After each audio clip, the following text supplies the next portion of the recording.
Last week, we brought you a story from the end of these United States, the southernmost part of Texas, the Rio Grande Valley, one of the poorest places in the country, where in the last 2 weeks, the only 2 remaining reproductive health care clinics in the valley closed down, leaving an area the size of Connecticut with 0 access to abortion.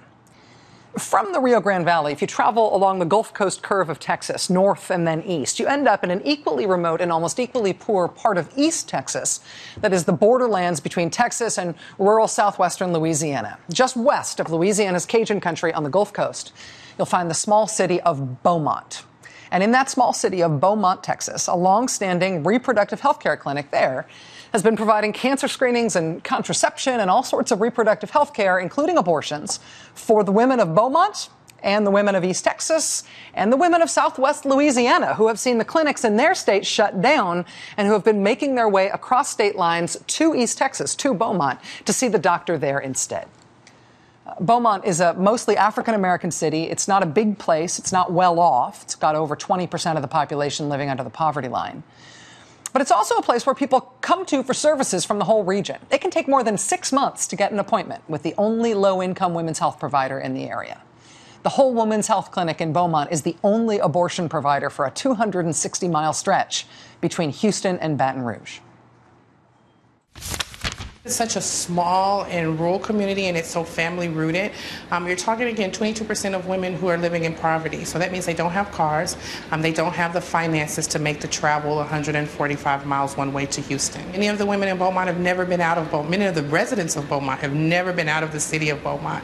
And making that trip to Houston for them is a huge deal. Do you serve only women in Texas at that clinic? Actually, in Beaumont, we serve quite a few women from the Louisiana because we sit right on the Texas-Louisiana border. So about 30% of our patients come over the Louisiana border from Lake Charles and those small towns there as well.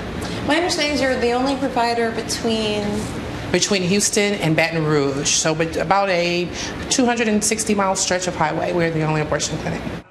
Marva Sadler was the director of the only clinic that provided abortions in Beaumont, Texas. But her clinic, along with the last 2 in the whole Rio Grande Valley, has just been legislated out of existence by Texas state government.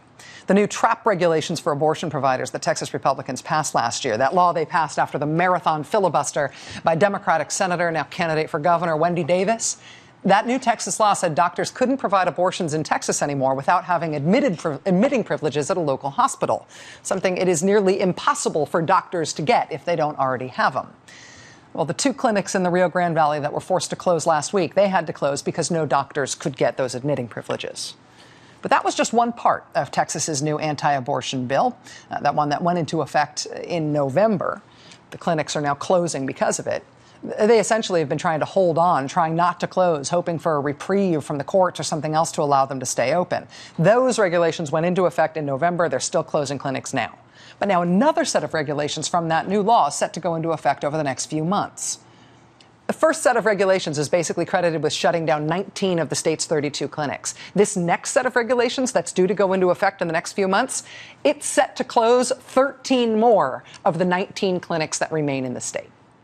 Those new regulations that are set to reduce Texas to a state where there are only 6 clinics for the whole state, where there's 1 reproductive health clinic per every 2.2 million women in the state. Those new regulations don't go after doctors directly. They go after the clinics themselves. They basically establish that if you want to provide abortion services in Texas, you have to upgrade your facility to the standards required for hospitals. Multi-million-dollar facility upgrades that aren't required for doctors providing any other kind of outpatient procedures like vasectomies or oral surgery or colonoscopies. But they will be required for doctors who do abortions. Nobody is expecting the clinics to be able to do multi-million-dollar makeovers into hospitals in time for the law's deadlines. What everybody's expecting and what the law is designed to do is that the clinics are going to close down. And so, just as the last 2 abortion clinics in the Rio Grande Valley were forced to close last week, so too now the last abortion clinic in East Texas. In Beaumont and in McAllen, both, neither of these cities are cities where I'm going to be able to afford to build an ambulatory surgical center. And that, that part of the law is looming. It's not far away. It's just 6 months away that's going to go into effect. And so I have to be logical. I mean, it's a business decision, and it's also a decision on behalf of my staff. I mean, how long am I going to string them along? Everybody knows We don't have an ambulatory surgical center here in McAllen. We don't have one in Beaumont. We have perfectly adequate, wonderful doctor's office kind of facilities, but we can't afford to build a few $1,000,000 building in these little towns. As Texas Republicans' cascade of anti-abortion legislation goes into effect, clinics are now closing one after the other, and the last remaining providers are scrambling, some of them trying to find if there are facilities somewhere that meet the new regulations that they might be able to afford to move into. Others are trying to raise funds to build new clinics from scratch to hospital standards. That's a process that could take years.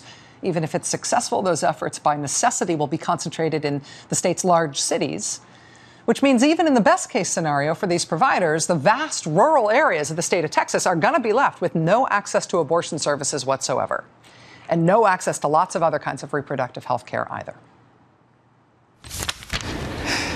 Unfortunately, we will stop doing we will close our doors in Beaumont, and it is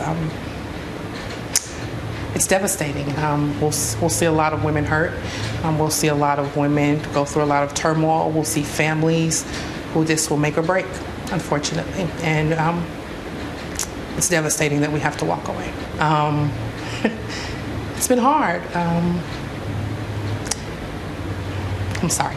It was a pleasure to serve a community who made it very obvious that they needed us and that they appreciated us, and that the stories that the women come into that clinic, and one thing about Beaumont is that they're very talkative and they're very verbal, and so for the moment you make an appointment on the phone, you begin to develop a relationship with that woman because she tells you her whole life story. And it's a good thing and it's a bad thing, because it's hard to walk away from those stories knowing that they won't have anybody. So it's really hard. It's really hard. On September 1st, the last stage of Texas's legislation is going to take effect. It's expected to bring the number of clinics servicing one of the most populous states in the country down to just 6. 6 clinics serving 260,000 square miles and more than 13 million women. As Republican-controlled states one by one legislate abortion access out of existence, a new map of the United States is essentially starting to take focus, one where abortion is legal and accessible, and another where huge swaths of this country have no access to what on paper are their reproductive rights. When people talk about the whole war on women thing, it is not a beltway construct. It is the lived experience of Republican governance in the states right now. If you think Texas women, when they're down to 6 states, are going to have escape routes to go to other states, well, if they go east, they're going to Bobby Jindal's Louisiana, which, as of right now, is considering this week, the state legislature considering the same anti-abortion legislation that Texas passed last year that's closing down all of Texas's clinics. If you think they might escape north to Oklahoma, Republicans in the legislature there are in the process of finalizing another raft of anti-abortion legislation that is also intended to close clinics there. The escape routes are ending as long as the escape routes go to other red states. The escape routes are starting to look like Mexico, and that's it. That does it for us tonight. Now it's time for The Last Word with Lawrence O'Donnell. Have a great night.